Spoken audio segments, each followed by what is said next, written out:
wherever you are around the track or around the world, settle yourselves in, get your favourite snacks and beverages, because this is going to be an absolute cracker.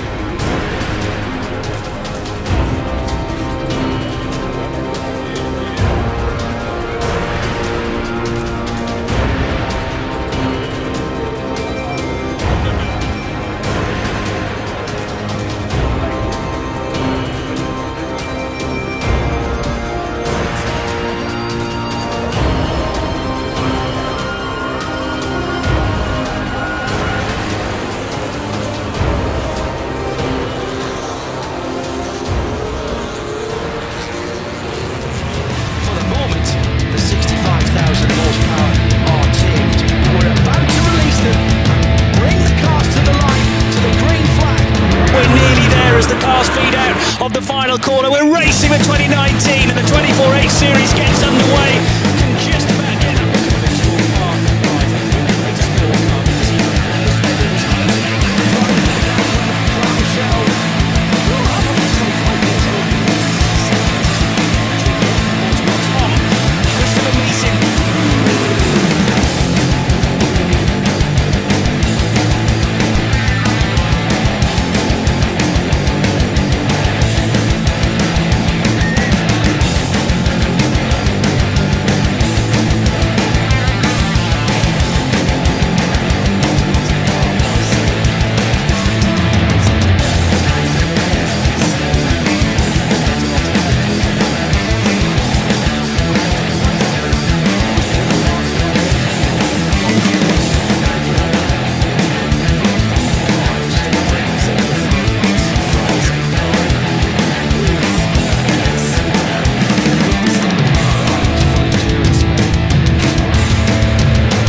opportunities for people. Hook failures to work the balance really.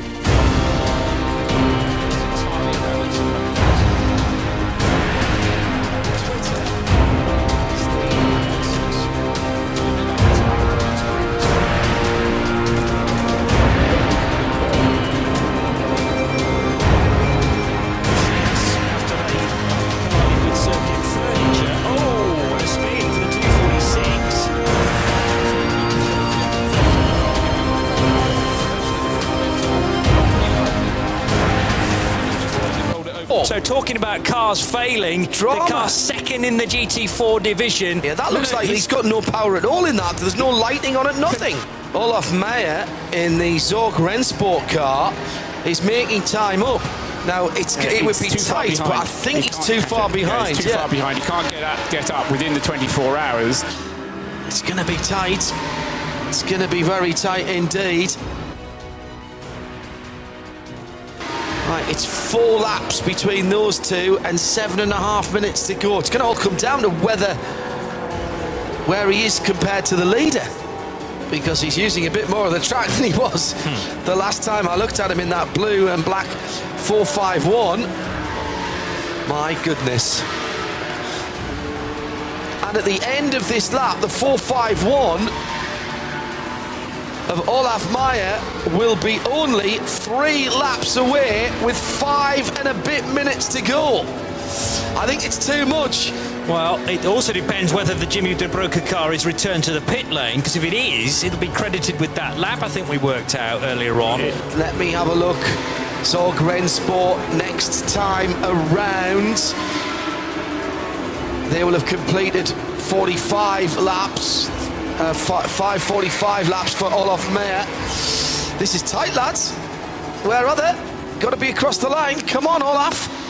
Will be the very last lap of the Hankook 24 Hours of Dubai for 2019. Olaf Meyer and Jack Mitchell, so that's the fight for the podium If he position. doesn't get lapped on this lap, he's going to take the position.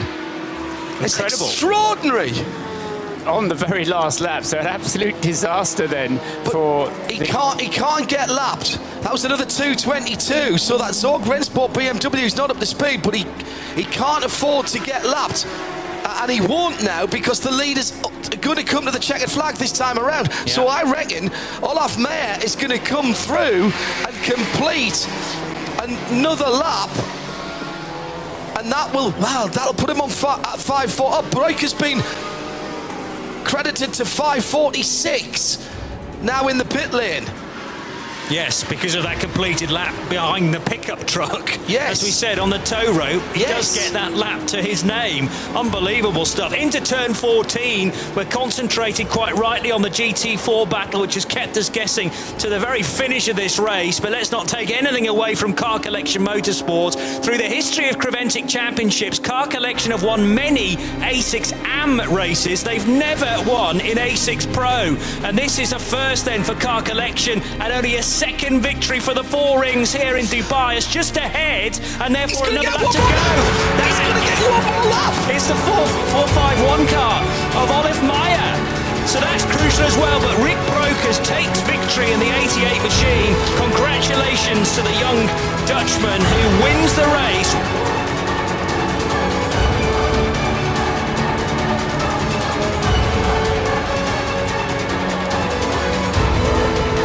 Crossing the line now and taking the checkered flag, Olaf Meyer for Sorg Rennsport goes into second position in GT4. He's the last car to see the checkered flag at the end of the race, and that is so significant. We promised you 24 hours. We've actually given you about 2.5 or 3 minutes more than that, and that was crucial that he didn't get lapped on that last lap by Rick Brokers, as I mentioned to that. He was about 2 car lengths, Paul, ahead of the orange number 88 when he came through. What a great story.